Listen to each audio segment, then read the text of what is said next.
Aujourd'hui,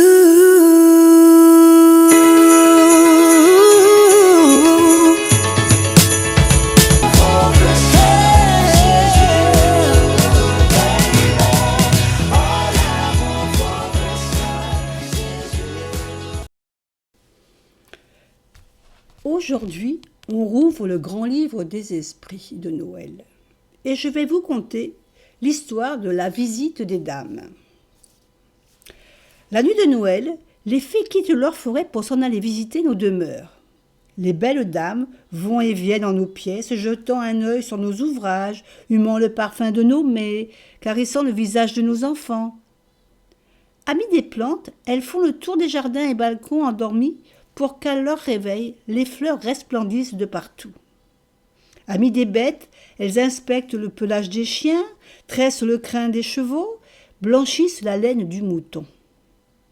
Et malheur à celui qui les offense en maltraitant les animaux. En délaissant son labeur aux paresseux et aux goujats, ceux-là goûteront à la bile acide des fées, tomberont malades, perdront toute fortune. Les autres, bien intentionnés, ceux qui n'oublient pas, verront leurs efforts récompensés et se réaliser 1000 merveilles. Cela faisait plusieurs jours que Franck était inquiet. Sa jument préférée souffrait visiblement. Elle refusait de manger le foin qu'il lui portait chaque matin et se tenait à l'écart des autres animaux de la ferme. Si cela continuait de cette manière, elle ne survivrait pas à cet hiver. Le vétérinaire se pointa dans l'après-midi. C'était un homme d'un âge déjà avancé, mais il connaissait les bêtes comme personne. Il resta près d'1 heure au chevet du cheval, fronçant les sourcils à plusieurs reprises, grommelant quelques paroles inaudibles. Lorsqu'il revint auprès de Franck, il affichait une moue qui n'augurait rien de bon. « J'aime pas ça, Franck. Non, je n'aime pas ça. Ta jument est mal en point. Je lui ai fait une injection pour lui redonner du tonus, mais elle est fatiguée, Franck, très fatiguée. Je repasserai après-demain pour voir si son état s'améliore. Si pas, nous devrons envisager le pire. » Les 2 hommes se serrèrent la main et le vétérinaire repartit, laissant Franck seul face au désespoir grandissant. Le soir venu, le fermier regagna le bâtiment principal. Dans la cuisine, son épouse préparait un repas de fête dont les parfums lui caressèrent les narines. La table de la salle à manger était dressée. 6 couverts. C'est vrai, les enfants venaient manger ce soir, fêter Noël en famille. Depuis qu'ils avaient quitté la maison, chacune de ces retrouvailles était un vrai moment de bonheur partagé. Mais là, avec ce souci, la soirée ne s'annonçait pas des plus heureuses. Et en effet, les heures passèrent sans pouvoir soutirer à Franck le moindre rire. À peine quelques échanges sur ce qu'avaient accompli ses enfants dans les semaines précédentes, des politesses, quelques questions faussement intéressées, tant son esprit était préoccupé. Il faut dire que l'animal avait été une compagne de tout temps. Il existait une vraie connivence entre l'homme et la jument. Elle était pour Franck le cœur battant de son exploitation. Se faire à l'idée de sa mort lui était impossible. Alors, quand ses enfants reprirent le chemin de leur propre demeure un peu après minuit, il abandonna son épouse à sa vaisselle et se dirigea, une fois encore, vers l'écurie. En marchant, il réalisa qu'il n'y avait aucun bruit.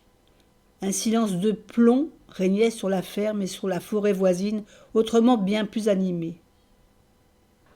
Même le chien était couché dans sa niche, endormi, lui qui ne manquait jamais d'accourir auprès de son maître dès qu'il le sentait approcher. Franck s'arrêta un instant. Il tendit l'oreille. Rien. Le vent s'était également tu. Les arbres semblaient figés, comme si le temps lui-même avait stoppé sa course. L'homme reprit la marche, longeant la grange. À quelques mètres de son but, il surprit une lueur glissant dessous la porte de l'écurie. Instinctivement, il se jeta derrière un tas de bois. À travers les interstices du mur, il observait plusieurs lueurs se mouvoir d'un bout à l'autre du bâtiment.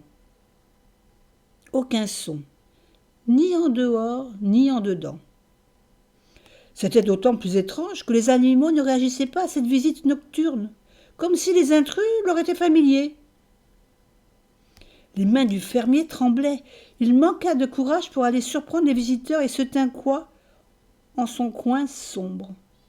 Quelques minutes plus tard, les portes s'ouvrirent et des ombres blanches se jetèrent en dehors.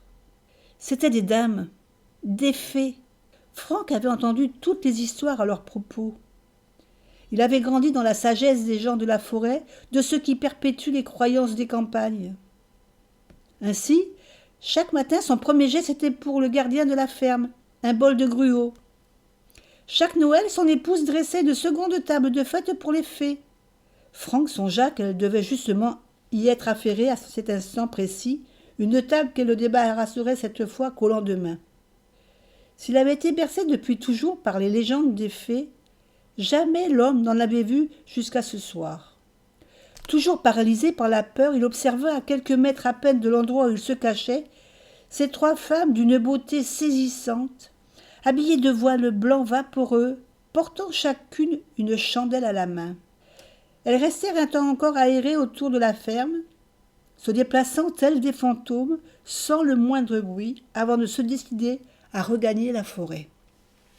Alors que les deux premières avaient déjà disparu dans l'épaisse lisière, la troisième fée, au dernier moment, se retourna sur la ferme. Son regard cherchait quelque chose et finit par croiser les yeux de l'homme. En moins d'une seconde, elle fut sur lui. Touchant son front de sa main, elle le plongea en un profond sommeil. Puis, lentement, elle regagna les bois pour à son tour s'y fondre. Inquiet de ne pas le voir revenir, l'épouse du fermier se mit à le chercher. Elle aperçut le corps allongé sur le sol, au pied de la grange. Précipitant ses pas, redoutant le pire, elle soupira de soulagement en constatant que son mari n'était qu'endormi.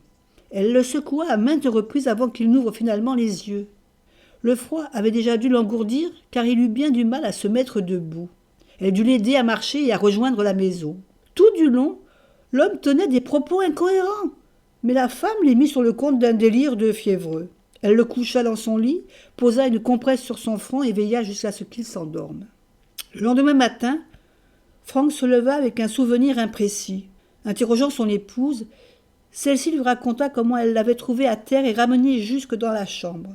Lui ne se rappelait pas de grand-chose. Seulement de l'instant où il avait quitté son épouse pour aller voir sa jument et de ce matin où il s'est éveillé dans son lit. Entre ces deux moments, le néant. Il s'habilla en vitesse, bien décidé cette fois à rejoindre le cheval. La jument était là, debout. Elle salua son maître d'un hennissement plein de vie. Elle était guérie. Une joie immense s'empara de Franck qui ne put s'empêcher de pousser un hurrah venu du fond du cœur. À son cri, c'est toute la ferme qui lui répondit. S'avançant vers le cheval, il remarqua avec surprise que sa crinière était soigneusement tressée. Qui donc avait pu l'appareiller de la sorte?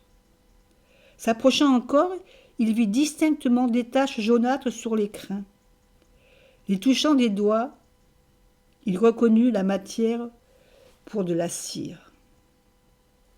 C'était la bougie des fées qui avait fondu un peu sur sa crinière. Et voilà une belle histoire de fées pour un conte de Noël. Je vous fais des bisous et je vous dis à bientôt pour une autre vidéo.